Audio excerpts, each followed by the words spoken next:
कि ऑपरेशन सिंदूर अभी खत्म नहीं हुआ है। जो कुछ भी हुआ वह सिर्फ एक ट्रेलर मात्र था। अब जब समय आएगा, जब भी सही समय आएगा, तो हम पूरी पिक्चर भी दुनिया को दिखाएंगे।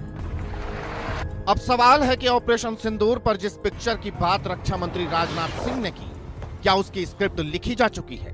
क्या पाकिस्तान की तबाही का काउंटडाउन शुरू हो चुका है? क्या आतंक का बचा खुचा ठिकाना भी तबाह होने वाला है? क्या फिर आतंकी ठिकानों पर भीषण हमला होने वाला है? क्या ऑपरेशन सिंदूर 2.0 की तारीख तय हो गई है? क्या आतंकी अड्डों पर हमले का खाका तैयार हो गया है? इन सवालों के बीच पाकिस्तान में दहशत फैल गई। आतंक के आका खौफजदा हो गए। आतंकी डर के मारे बिल में छिप गए। खौफ का आलम ऐसा हो गया कि पाकिस्तान के हुक्मरान 18 मई की तारीख से कांपने लगे। सीज फायर टूटने की आशंका जताने लगे। भारत से बातचीत की गुहार लगाने लगे। पाकिस्तान में 18 मई का खौफ इसलिए तो 10 को जो बातचीत हुई वो फिर एक्सटेंड हुई।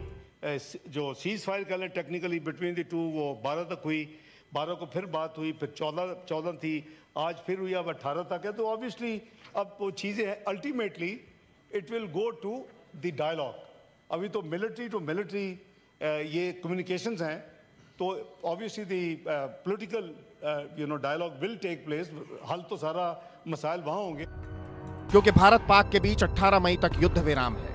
18 मई तक सीज फायर बढ़ाने पर सहमति बनी थी। 18 मई को फिर से भारत पाकिस्तान के डीजीएमओ के बीच बातचीत होगी।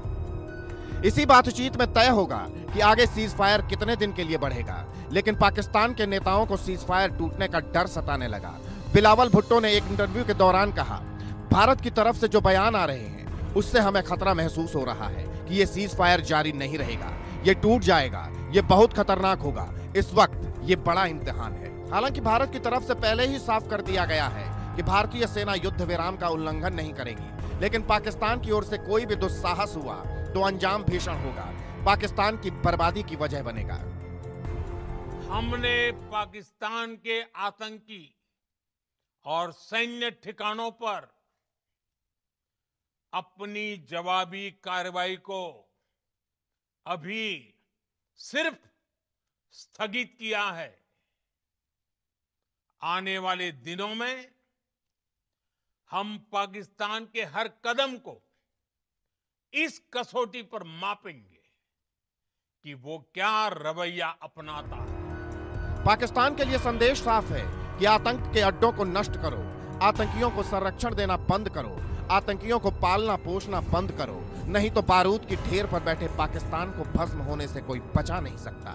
आतंकिस्तान की तबाही को कोई टाल नहीं सकता। पाकिस्तान की आवाम को यह समझना होगा कि वो कितने बड़े खतरे के मुकाम पर बैठे हैं। वो एक ऐसे बारूद की ढेर पर बैठे हैं जिसके चारों तरफ माचिसों आपस में लड़ते हुए लोग हैं। इस हालात के लिए पाकिस्तान की फौज को संदेश देना चाहूंगा, कागज का है लिबास, कागज का है लिबास, चिरागों का शहर है, चलना संभल संभल के क्योंकि तुम नशे में हो। भारत की ललकार से पाकिस्तान में हाहाकार मचा है। शहबाज दहशत में है, मुनीर खौफजदा हैं और डर के साए में आतंक के आका हाफिज और मसूद अजहर भी हैं। उन्हें डर सता रहा है कि 18 तारीख को भारत फिर हमला करेगा, आतंक के बचे खुचे अड्डों को भी मलबे में बदल देगा। Bureau report, India news.